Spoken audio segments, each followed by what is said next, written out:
Professor Saulo? Diga, prof, estamos aqui. Ok. Tem gente aí ainda, não? Todos aqui, esperando ansiosamente você voltar.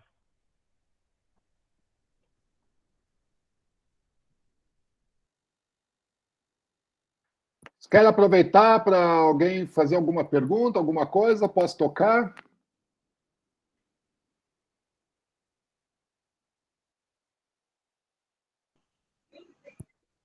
Saulo travou? Acho que querem deixar para o final mesmo. Então tá bom. Então vamos lá.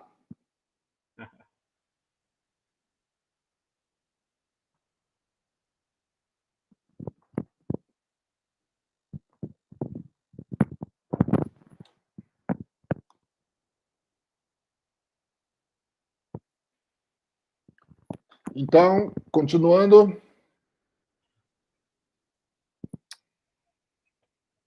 Já estamos vendo bem. Ok. A disfunção do sistema nervoso autonômico é algo bastante importante, né? Porque ele causa uma atividade simpática reduzida alterada. Isso é muito importante.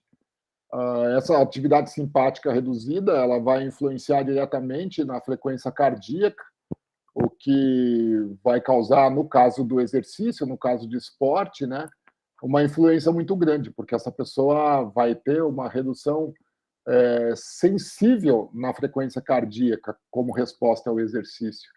Uma pessoa com lesão medular, por exemplo, com esse comprometimento do sistema simpático, ela dificilmente vai passar de 110 batimentos por minuto, 120 batimentos por minuto. Mesmo numa atividade uma atividade física extremamente intensa. E, obviamente, né, essa redução na frequência cardíaca vai causar uma redução no aporte sanguíneo e, consequentemente, uma redução na, na eficiência da produção de força. Alterações morfológicas nos neurônios pré-ganglionares simpáticos também é algo muito importante nesse sentido, porque é algo que acontece, por exemplo, e aqui também a disfunção nos adrenoreceptores alfa e beta periféricos, também são situações onde essa comunicação fica extremamente comprometida. Então, quando às vezes você precisa de uma resposta rápida do seu organismo para uma situação do exercício, especificamente falando, você não vai ter essa resposta. Então, isso vale, por exemplo, para você ficar num estado de alerta, para entrar no esporte. Todo mundo tem aquele friozinho na barriga, né? Por exemplo, numa atividade física, quando você entra numa competição. Só que algumas vezes, dependendo do grau de severidade da disfunção do sistema nervoso autonômico, a pessoa fica nervosa, tudo, mas o atleta não vai ter assim aquele estado de alerta dentro de quadro. Então a pessoa fica até meio aérea. E a gente sabe que numa partida, numa competição, isso daí não é algo bom. Né? Dentro de uma partida, você está numa competição, falando pela competição, você tem que estar num estado de alerta, você tem que estar ali, pilhado, né, para o esporte. Eu falo isso pelo rugby de cadeira de rodas. Se você está lá, com sono dentro de quadra, vão te jogar longe. Então, isso é algo extremamente importante. A disfunção do sistema nervoso autonômico é algo que faz toda a diferença. E aqui tem mais alguns detalhes. Por exemplo, a regulação térmica, tanto hipo quanto hipertermia. O lesado medular, o tetraplégico ou com a lesão medular T6, a cesta torácica acima, tem uma dificuldade na regulação térmica muito grande. Então, por exemplo, a pessoa não transpira. Eu estou fazendo exercício físico, estou em quadra, estou aumentando o meu gasto energético, estou aumentando ali o meu trabalho motor, aí, obviamente, a temperatura corporal aumenta e o lesado medular não transpira, ele não vai ter perda de calor, né, por convecção, principalmente. Aí, o que acontece? A temperatura corporal vai aumentando e pode subir para 37, 38, 39, 40, 41 graus, se a pessoa não cuidar. Então, isso é algo muito importante que pode levar, inclusive, ao óbito, um atleta. Isso é uma preocupação grande que tem hoje em dia dentro do rugby, em cadeira de rodas e outros esportes. As pessoas usam como se fosse uma transpiração artificial, que pega um borrifador de água e fica se molhando. É uma tentativa de resfriar um pouco o corpo. Alguns países têm uns estudos, mas isso já não é tão novo, né? Mas, por exemplo, uns coletes com um tecido especial, uma espécie de um hidrogel ali também, como se fosse aquelas bolsinhas térmicas que a gente tem, mas eles fazem um colete que deixa bem geladinho. Eu lembro que o Canadá usa isso, o pessoal de GB, né, da Inglaterra, ali, Grã-Bretanha, eles usam também. É um colete que fica geladinho. Quando eles saem de quadra, eles colocam, abaixam um pouco a temperatura corporal e depois voltam para o jogo. Hipotermia também. A pessoa pode, durante o frio, lesado medular, aí o pessoal aí, os lesados medulares de Pernambuco, vem aqui para Curitiba com 15 graus, coitado dos caras, os caras começam a passar mal. Passa mal mesmo, assim, é bem desagradável, bem desconfortável. Função cardiovascular também, você pode ter a hipotensão, tanto ortostática, ou seja, se você está deitado e passa para a cadeira de rodas, a tua pressão arterial pode cair bastante. Ou mesmo se você está fazendo atividade física, você necessita de um aporte maior de sangue. Existe até a questão da contração muscular, né? Onde você tem a parte bioquímica ali, que é onde você precisa ter uma vasodilatação para você entregar mais substratos para o músculo, e isso pode causar uma hipotensão devido ao exercício físico. Isso é bastante complicado de você também de controlar esse tipo de questão. A bradicardia reflexa, interessantemente, a pessoa baixa a pressão por causa desse sistema nervoso autonômico comprometido. Normalmente, qualquer pessoa que tem uma queda de pressão, o coração vai bater mais rápido, né, para tentar compensar. No caso do lesado medular, não. No caso do lesado medular, ele tem uma hipotensão, pode haver uma bradicardia reflexa e essa pessoa também pode ter um síncope ou alguma resposta ainda mais grave. A resposta cardiovascular é limitada ao exercício, né, por causa disso. Microcirculação periférica reduzida, o que causa escaras, aquelas úlceras de pressão. Isso daí interfere também na prática esportiva, porque se você não pode ficar muitas vezes sentado muito tempo na cadeira de jogo ou algum outro equipamento esportivo, que você 2 horas dessa circulação ali no local, né, reduzida, já pode causar uma escara. E nos primeiros momentos, nos primeiros dias, você não percebe isso.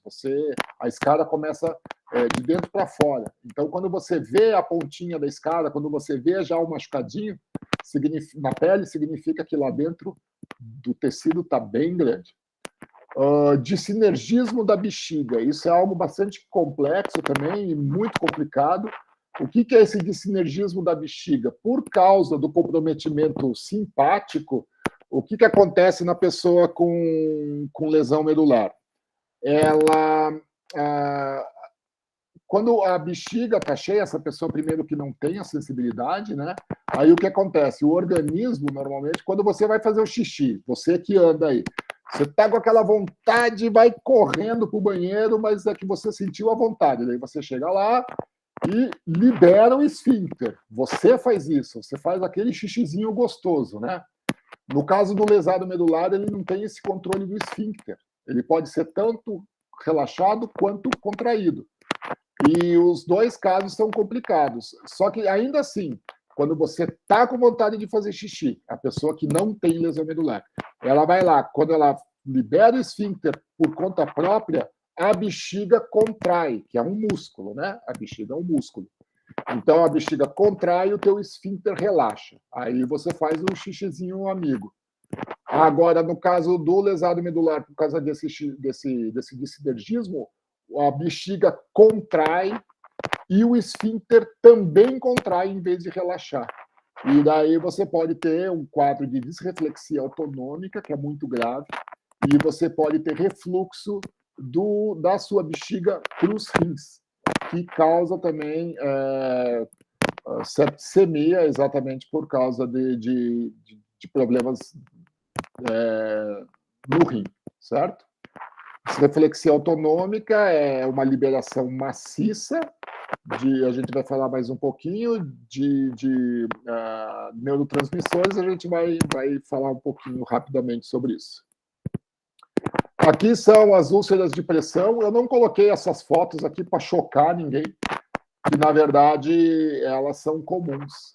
Quando a gente trabalha com atletas, a gente vê uma porção privilegiada das pessoas com lesão medular, porque a realidade, as pessoas que a gente não vê no dia a dia, é bem mais triste. Tá?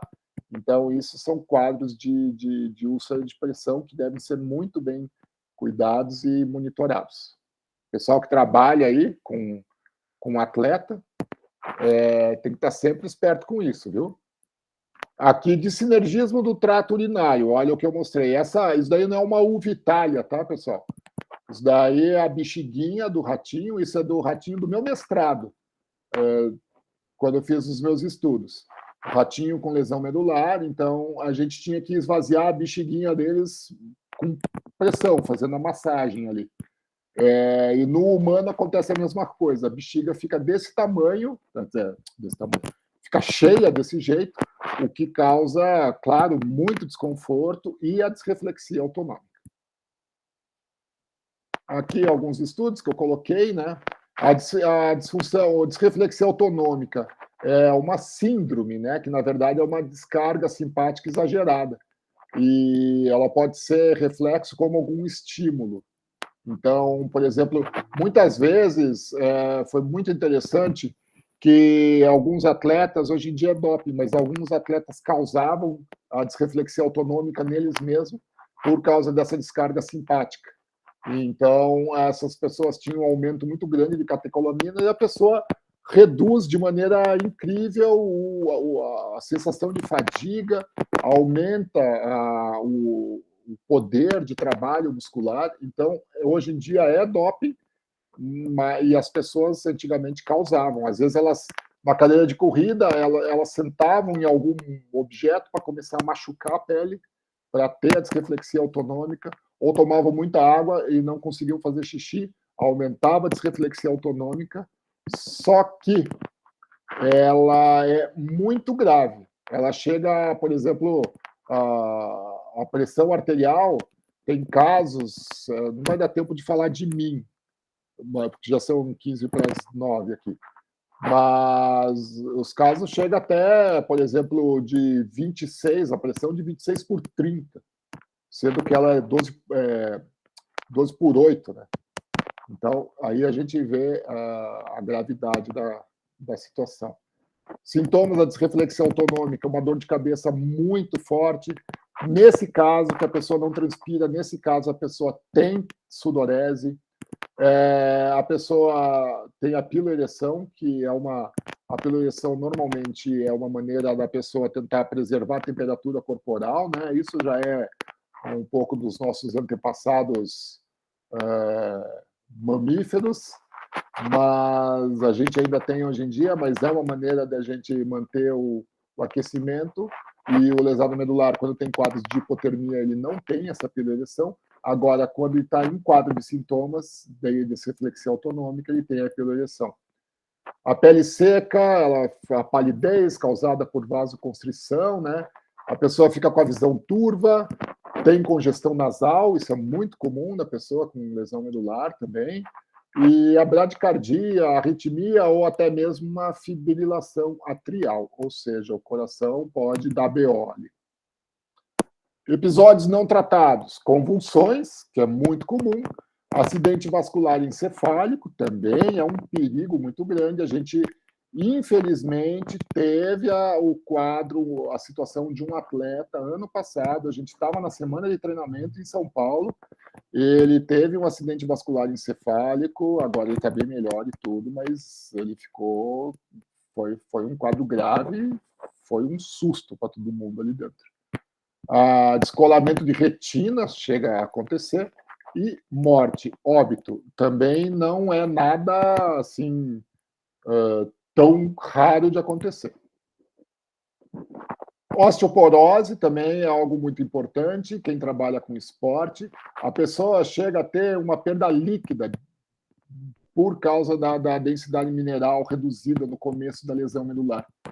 Né? Então, de até 12 meses é muito grande, 12 a 18 meses após a lesão medular, né? Essa densidade chega a diminuir de 30% a 60%, principalmente as pessoas que não se tratam, não têm uma reabilitação correta.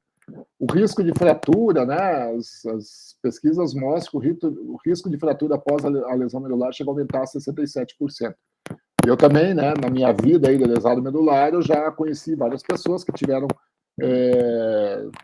fraturas, cabeça do fêmur, no colo do fêmur ali, e região do quadril, ou até mesmo na coluna lombar, também é muito comum. E a pessoa, coisa boba, né? Porque a pessoa já não tem a musculatura protegendo, a musculatura contraída, contraindo a articulação e tudo, puxando a articulação. Essa pessoa faz uma transferência simples da cama para a cadeira de rodas, pode fraturar o fêmur. Sistema imunitário, eu gostaria muito de falar mais sobre isso, é algo que eu adoro, né? Mas também é tema para outro curso aí, para outra aula, mas é algo muito importante. Sistema imunitário é algo que judia demais da vida da pessoa com lesão medular, exatamente pela questão, por exemplo, do dissinergismo da bexiga. O lesado medular sempre vai estar ali com um pouquinho, com resíduo de urina na bexiga. Isso já é suficiente para que o teu organismo, o teu sistema imunitário não seja apto o suficiente para combater o crescimento bacteriano ali dentro. Se você, com isso, com essa infecção urinária, que é muito comum no lesado medular, pode levar a óbito de uma maneira relativamente rápida. Então, o sistema imunitário ele tem várias alterações, é impressionante assim, quão complexo é e o quanto o lesado medular sofre com isso. E isso existe uma interação com o sistema muscular. O sistema imunitário ele também é atrelado ao sistema muscular esquelético. E no meu mestrado eu estudei sobre isso, né? Então, rapidamente, tentando explicar para vocês qual que é essa relação do músculo com o sistema imunitário. Então, por exemplo, o músculo ele produz um aminoácido muito importante para o nosso organismo, que é a glutamina. Essa glutamina ela é um substrato extremamente importante para que você tenha a proliferação de células rápidas. Então, todas as células que precisam se dividir rapidamente, o próprio intestino, as células do intestino, as células internas, endoteliais, a pele e as células de defesa, obviamente, que elas precisam proliferar de uma maneira rápida, elas necessitam dessa glutamina, né? E no caso do sistema muscular paralisado, os músculos que não estão ativos, eles reduzem sensivelmente a produção desse aminoácido. E, portanto, quando o seu organismo precisa dessa fonte desse aminoácido, da vitamina, não está lá disponível. E daí é o que, por exemplo, o sistema imunitário acaba ficando comprometido. Por isso que a atividade física, por isso que o esporte é tão importante para as pessoas que têm uma lesão medular. Mesmo que elas não trabalhem a musculatura paralisada. Mas o fato de você mexer com o seu músculo, com a musculatura preservada, já vai ser uma boa fonte da liberação de glutamina para o seu sistema imunitário. Aí, algumas patologias associadas, né, ao sistema imunitário, que é infecções do trato urinário, trato respiratório, as úlceras de pressão, e daí, obviamente, piora o quadro, né? E doenças cardiovasculares. Hoje em dia, a gente sabe que as doenças cardiovasculares ela é uma doença, digamos, inflamatória, né? Porque doença cardiovascular nada mais é que uma inflamação crônica, ou seja, durante anos e anos e anos ela vai sofrendo esse processo inflamatório e a gente tem esses problemas aí. Pessoal, eu dei uma aceleradinha, tá? Porque infelizmente já está em cima da hora aqui. E eu deixei esse vídeo para mostrar para vocês. Lembra do primeiro vídeo que eu mostrei lá, né? Do cara se reabilitando. Eu comentei que aquilo lá é comum, eu passei por aquilo, e a maioria das pessoas com lesão medular, principalmente com lesão medular cervical acima, ficaram no mesmo estado que aquele cara.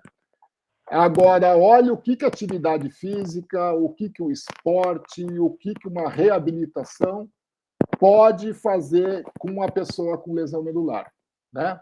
Considerando, excluindo todas as variantes, né, e variáveis, eu quero mostrar da onde uma pessoa pode sair, que é aquele quadro, até onde essa pessoa pode chegar.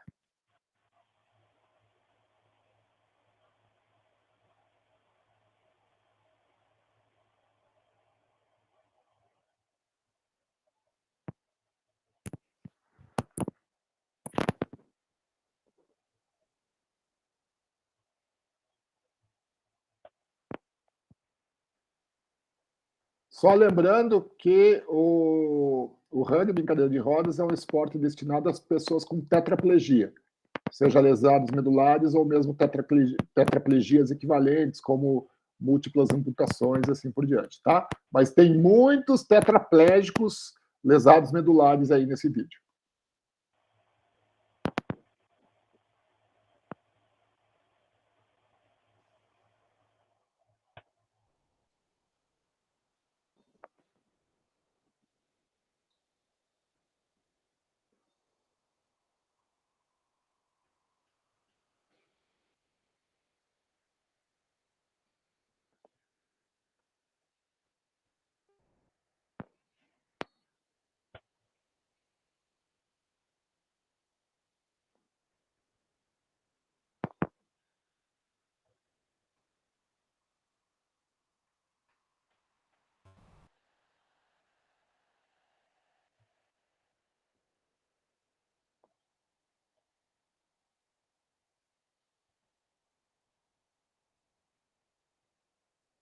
Impressionante, né?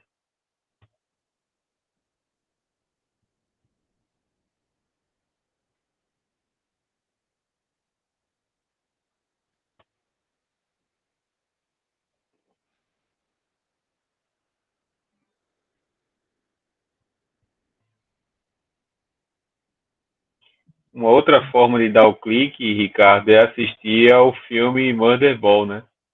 Exatamente.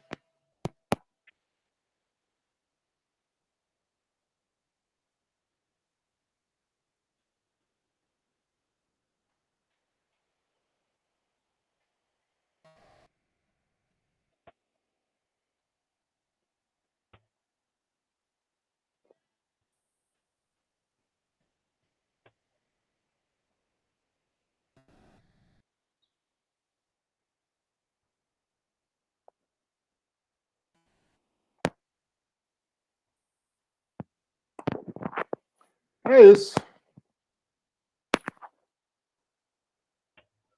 Impressionante. Professor Ricardo, já houve aqui no chat chamada para pós-graduação, já houve. Faz logo essa especialização aí, Saulo. Já houve chamada aqui para aula presencial, porque aproveitava e marcava uma pelada de rugby. Essa semana e na outra semana, na disciplina, o pessoal do mestrado sentou na cadeira de rugby aqui do Lampiões, viu, Ricardo? Oh, que bacana. E daí para. Foi assim, foi bom e foi ruim, porque daqui a pouco o pessoal não queria mais aula, só queria pelada, não, vamos para pelada, ninguém quer aula não, quer sentar na cadeira e sair batendo um no outro. Então foi, aí assim, já saiu de tudo aqui já. Bacana. Eu vou falar um pouco no final, mas eu queria saber de vocês aí se tem alguma pergunta. Eu acho que tem algumas perguntas sim, já vieram, falaram no chat, e alguns eu até perguntei. O professor Inês levantou aqui primeiro a mão, eu vou abrir a fila. Humberto também aqui, está com a mão levantada. Tainara também levantou, estou controlando aqui. Inês, você primeiro. Obrigada, Saulo. Boa noite, Ricardo. Boa Tudo noite. bem? Meu nome é Inês e, por um acaso, eu sou doutoranda do professor Manuel Costa, que estava aqui presente na sala, com a orientação do professor Saulo, né? E eu tinha umas dúvidas para tirar contigo, porque eu estudo a parte de composição corporal da lesão medular. Tá. Fiz meu mestrado nessa área, estudando comportamento, né? De como funcionava toda a composição. E hoje eu estou me dedicando à parte muscular esquelética, né? Tentando ver esse comportamento aí, como é que a gente desenvolve uma equação para avaliar a massa muscular esquelética da população masculina. Na verdade, não é uma dúvida, é uma curiosidade, Ricardo. Na tua lesão, tu já tem um bom tempo de lesão, como você falou, né?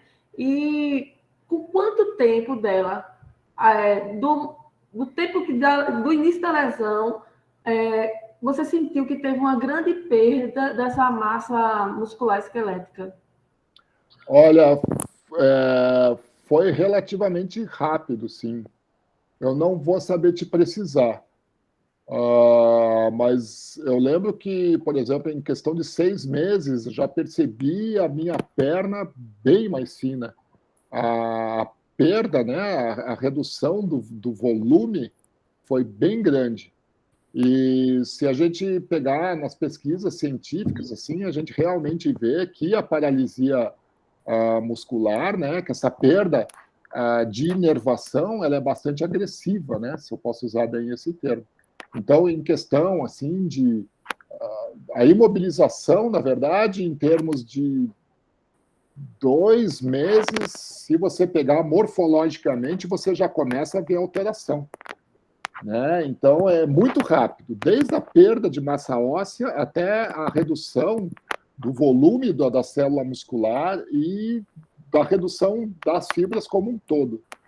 Né? Então, até se você procurar, eu acho, você até vai encontrar, não com lesados medulares, mas com pessoas que têm a inervação preservada, mas eles fizeram estudos com a imobilização da perna.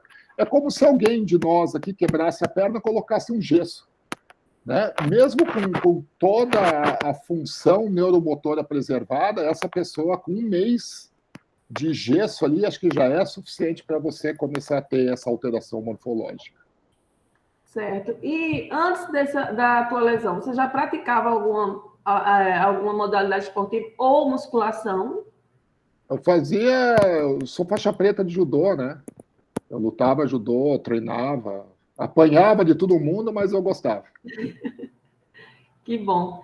E mesmo assim, mesmo praticando o exercício, você teve uma perda rápida, né, da massa muscular, né?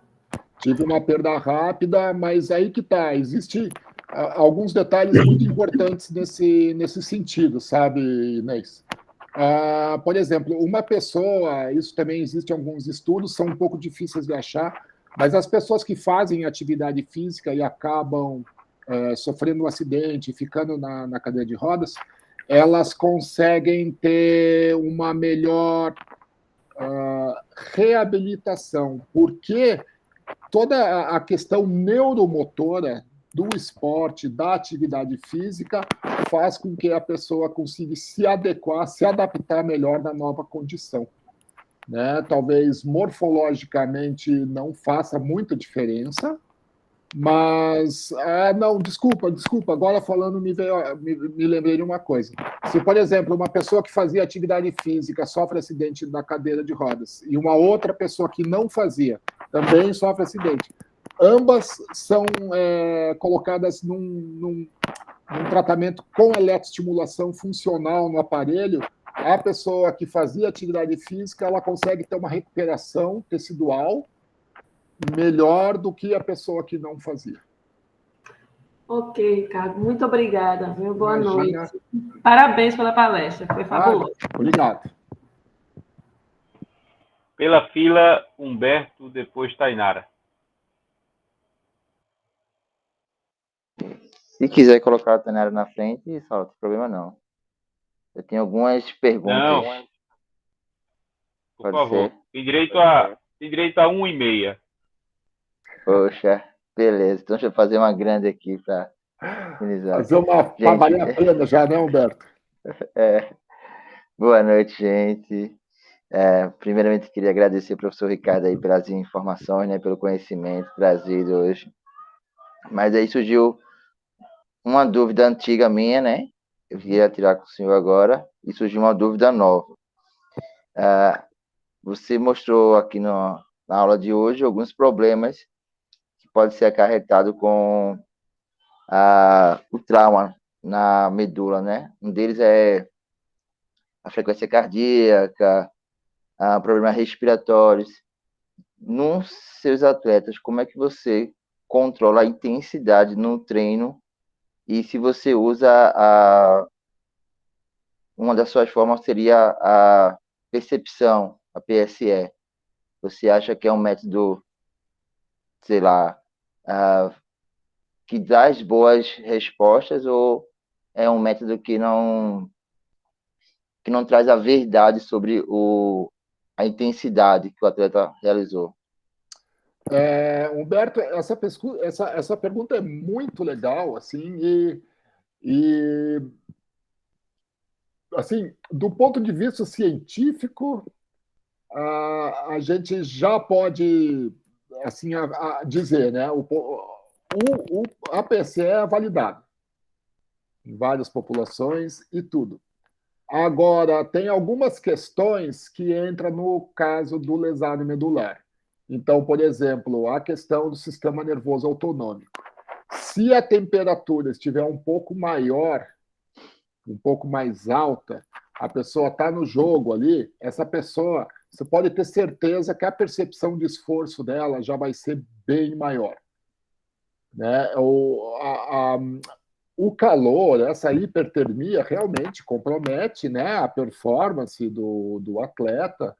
A gente tem muitas, por exemplo, temos muitas enzimas no nosso corpo que elas já não trabalham bem acima de 36 graus. Né? O nosso corpo foi feito para trabalhar nisso. A variação, tanto para cima quanto para baixo, não pode ser muito grande. Tanto que um quadro de hipotermia, se você perder 2 graus em termos de temperatura corporal, pode ser extremamente grave, né, para uma pessoa. Então, tanto para cima quanto para baixo, a temperatura, isso vai alterar a PSE, sem dúvida nenhuma.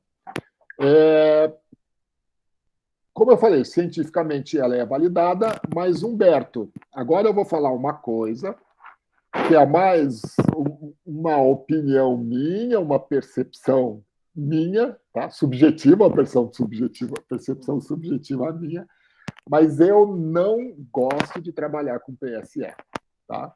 Tem gente que fica louco de bravo comigo quando eu falo isso, mas eu não confio muito na PSE, inclusive pelo aspecto sociológico da coisa.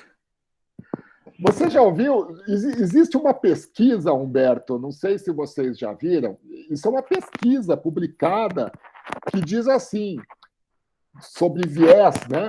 Que diz assim, que quando você dá um formulário de autopreenchimento, a pessoa, quando fala da altura, ela sempre joga para cima. Isso é publicado.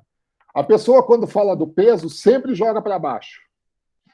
Né? Então, essa PSE, o cara vai falar, pô, eu sou o treinador, né? Eu sou o coordenador do alto rendimento, eu vou chegar assim para os meus atletas. Pessoal, eu quero saber quem está bem de fôlego aqui, porque só vai para o Pan-Americano quem estiver bem. Aí, quanto que foi o treino para você? Os caras nunca vão passar de 7, você pode ter certeza. Os caras querem estar bombando. né? Então, esse viés existe e isso me preocupa. Até estava tendo uma reunião, e olha que eu ainda passei por ingênuo nessa reunião com o pessoal da comissão técnica, porque eu falei, não, vamos fazer o PSE, né? Até vamos trabalhar com isso, não sei o quê. Daí os caras deram risada na minha cara. Pô, você é muito ingênuo, todo mundo mente, todo mundo não sei o quê. Então, complicado, cara, complicado. Você tem que saber como lidar, você tem que saber muito bem como você administrar isso. O PSE não é uma ferramenta tão simples assim, tá? Eu não digo para descartar, mas você tem que ser bastante rigoroso, você tem que estar em cima ali para a coisa funcionar. Ok. Penso muito igual ao senhor, professor. Posso fazer só mais uma pergunta, Saulo? Sim. Questão a periodização de treino. Vai lá. Seria em relação a... Sabe-se que é indicado, né, fazer treino aeróbico até para manter o peso, melhorar, combater problemas cardiorrespiratórios e cardíaco também, né? Mas também trabalhar treino de força, para ter um pouco mais de autonomia aos atletas. Como é que seria essa periodização desse treino, visto que tanto no treino mais resistido como no treino de aeróbico, ele vai utilizar sempre os membros superiores. Tem algum efeito concorrente nesse tipo de treino? Eu posso treinar no mesmo dia? Seria melhor treinar resistido um dia, aeróbico no outro dia? E se num período de recovery, poderia utilizar como método a imersão no gelo, a crioterapia? O que é que você acha? Como você montaria um treino para os seus atletas? Olha, também uma pergunta bacana, sim. A gente tem que levar em consideração não apenas a parte metabólica do exercício físico, né, da resposta ao exercício físico, mas também a gente tem que levar em consideração a questão ortopédica, cara. Então, por exemplo, pensa num lesado medular. O lesado medular está sempre usando os braços, como você mesmo comentou, né? Então, você tem que ponderar muito bem. Geralmente, o que eu gosto, o que eu penso assim, com relação a micro, meso, macro ciclo, né? Se a gente for pegar o método russo ali ainda. Então, por exemplo, você tem que ponderar muito, tanto no volume do exercício, quanto na intensidade. Então, mesmo que você não trabalhe assim, muita intensidade, se você jogar muito volume para o cara, você vai tocar a cadeira, sei lá quantos quilômetros por dia. Porque eu não quero que você faça um trabalho muscular muito forte, não sei o quê, vamos trabalhar essa parte aeróbica. Cara, você vai estragar o teu atleta, você pode ter certeza disso, por causa de alguma lesão no ombro, de esforço repetitivo. Tá? Então, isso é muito importante. Então, você tem que sempre fazer ciclos, assim.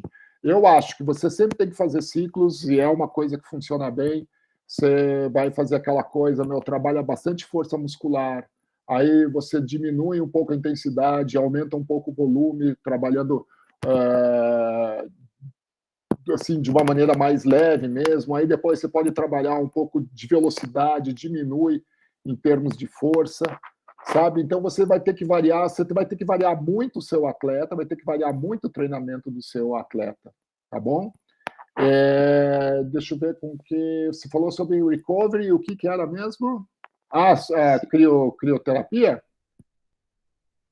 Isso. Assim, Humberto, por causa da termorregulação, eu sou um pouco temerário a esse tipo de situação. Tá? Eu lembro uma vez também que aconteceu uma situação que eu quase tive um chilique, porque uma pessoa da comissão técnica estava querendo levar os atletas com lesão medular para a sauna.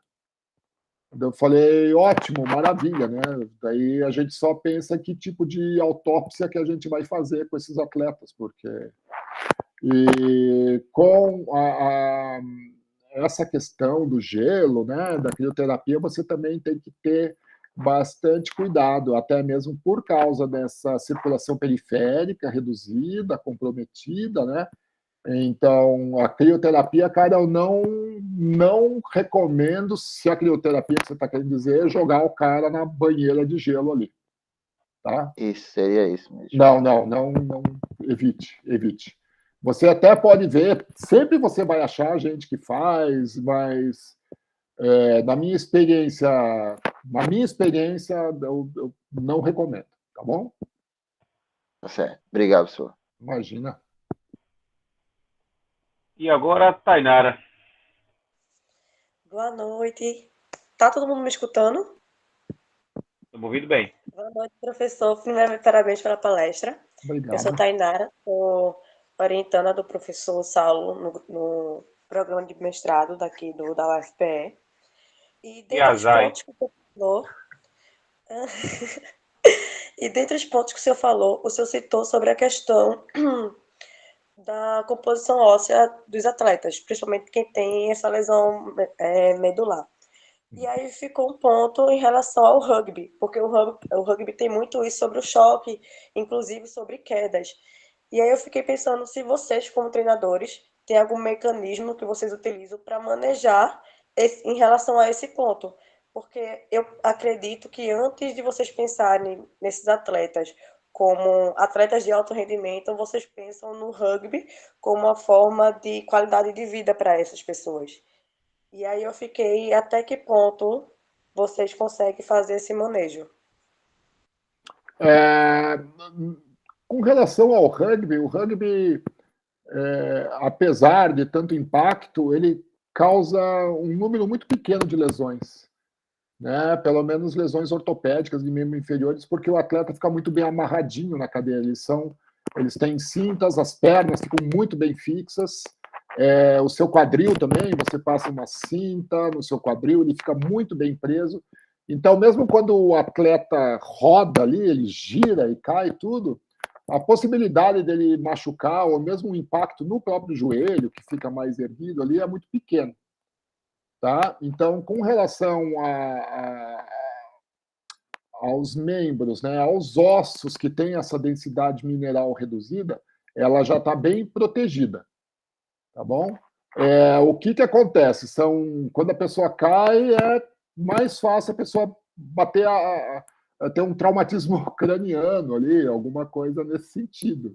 Né? Mas é muito, muito, muito raro. Assim. Todos meus anos de rugby, aí, eu comecei a jogar rugby lá na Austrália. Né? Os caras são os campeões paralímpicos, aí, campeões mundiais, não da última, mas eles já são bicampeões paralímpicos. Eu comecei jogando lá.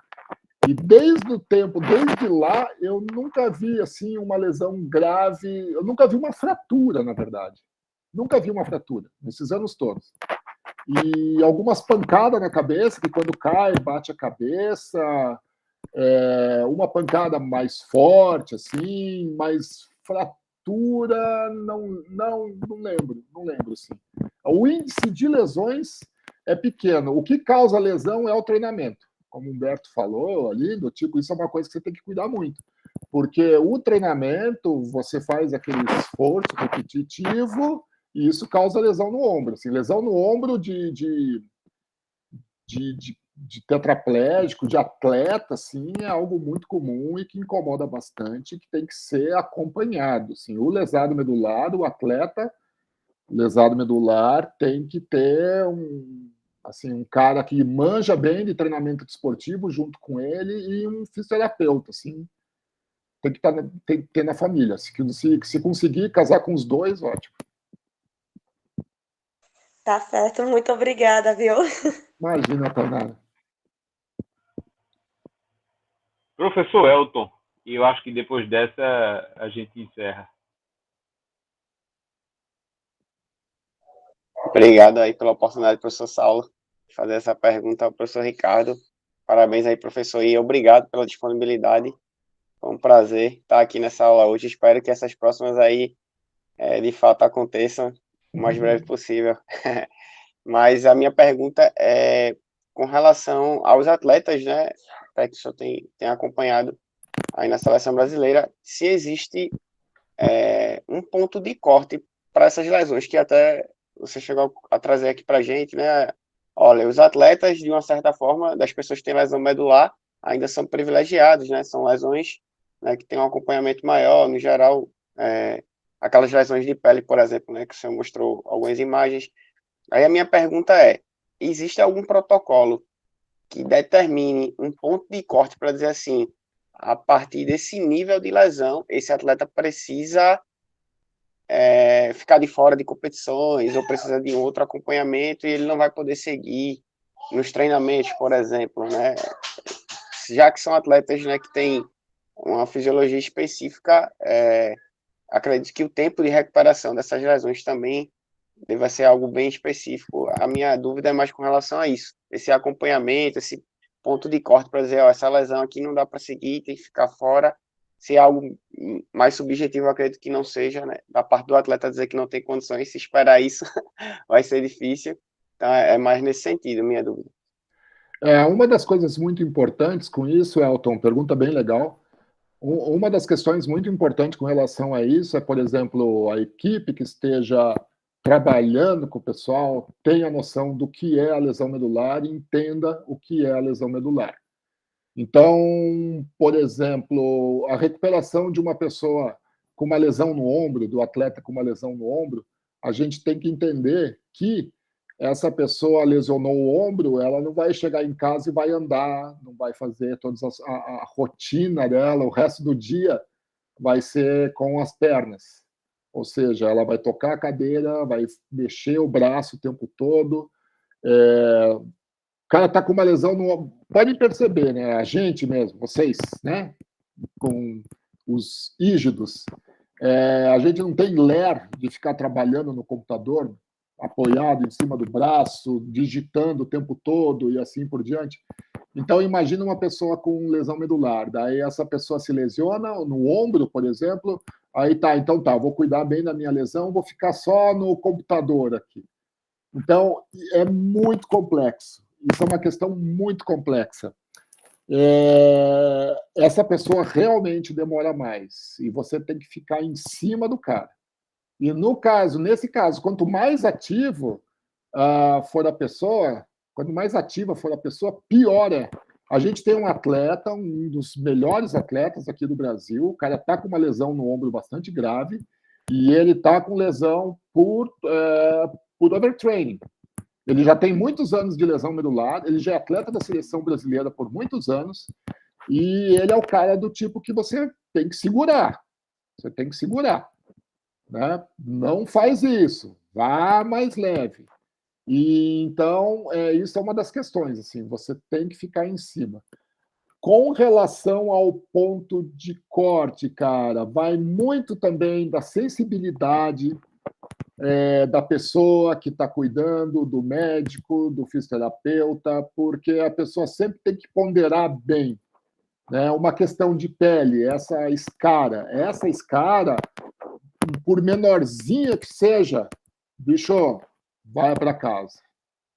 Vai para casa, enquanto não sarar 100% isso, você não volta para o treino.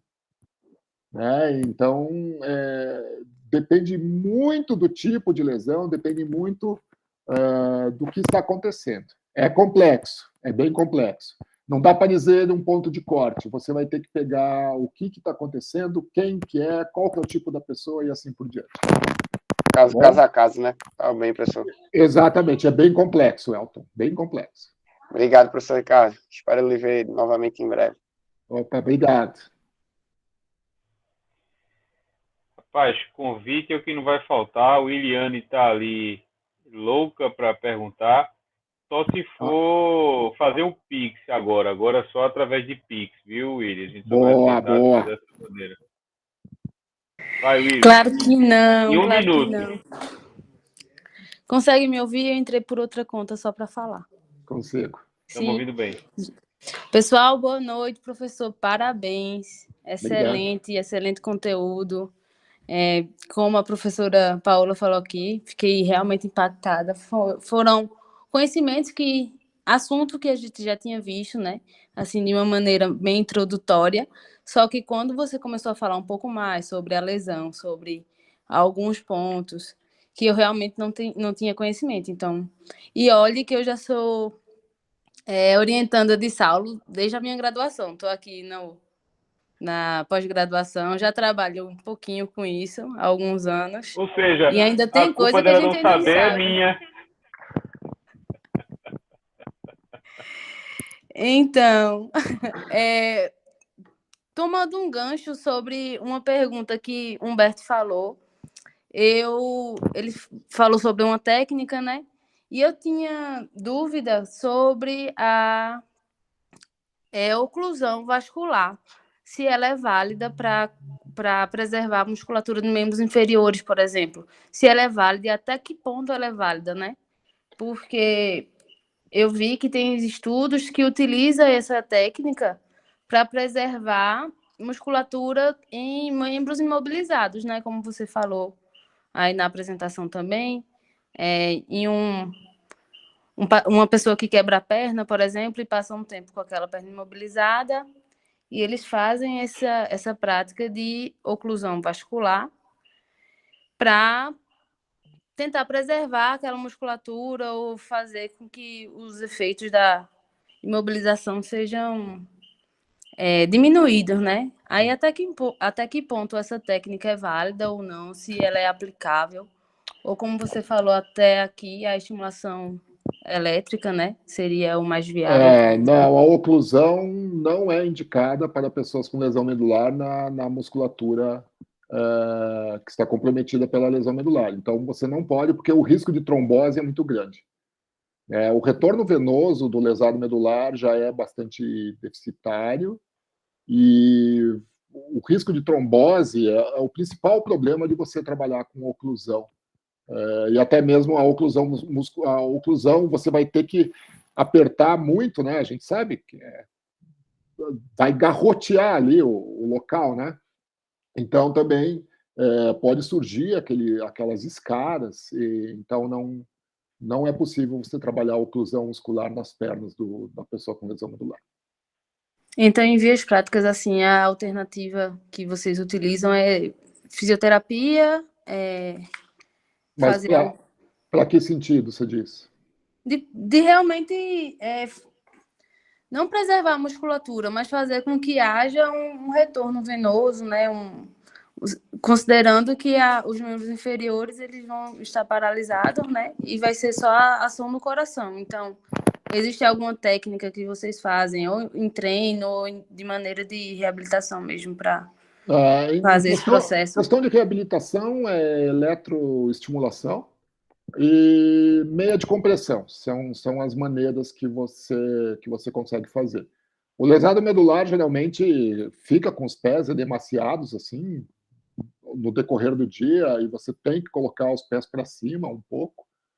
Agora, no dia a dia, assim, dentro do esporte ali, dentro do rugby, não é feito nenhum, não existe nenhuma preocupação nesse sentido, assim, sabe? Desse retorno venoso de membros inferiores para você ter uma melhora na performance ou algo nesse sentido, assim, não é usual. Perfeito, professor. Essa era a minha dúvida. Obrigada. Imagina. Até a próxima, né? Até a próxima. Se o Saulo me chamar, né, vai saber. Vai. Essa Agiliza foi a aí. primeira de muitas. Ricardo, a gente abusou demais já de você, já são 9h23. Em nome da UFPE, em nome do programa, em nome do grupo de pesquisa, enfim, em nome dos alunos da graduação que estão aí, muito, muito, muito obrigado pela contribuição. Como eu falei, eu acho que a gente recebeu a missão de estar junto com a BRC, fazendo muitas coisas em prol do rugby. E convocação é convocação, amigo. A gente simplesmente vai, fecha o olho e vai, mesmo que a barca seja furada, mesmo que você sabe, eu falo barca furada no bom sentido, óbvio. Tem que ser muito louco aí para entrar nessas coisas e a gente é bastante isso mesmo. Conte conosco. E está feito o convite. Agora é ver as agendas, as possibilidades, outros temas talvez com mais profundidade. Veio muita coisa assim na cabeça, você falando, já vem tal do cientista, é um processo, né? Porque já vem um monte de ideia para fazer, de coisa diferente, de pesquisa e tal, e eu sei que você gosta disso também. A gente tem que tomar um café quente ou um chá quente para poder discutir sobre essas coisas todas e tentar colocar em prática, que é o mais complicado, ter aplicabilidade prática naquilo que a gente pensa e imagina. Então, muito, muito obrigado de verdade. Bom descanso aí para você. Eu passei aí, pessoal, no chat o meu e-mail, porque para aqueles que não têm contato, sei lá, direto, que não tem, se quiser fazer alguma pergunta específica, se tiver alguma dúvida, manda um e-mail para mim. Eu entro em contato com o Ricardo, a gente vê uma forma de responder. E não esqueçam também de preencher aí o formulário para os certificados. E o seu já está pronto, viu, Ricardo? Se não chegar hoje, amanhã, com certeza chegará. Legal. Deixa eu parar de gravar aqui. Bom, eu gostaria de agradecer também. Fiquei muito feliz.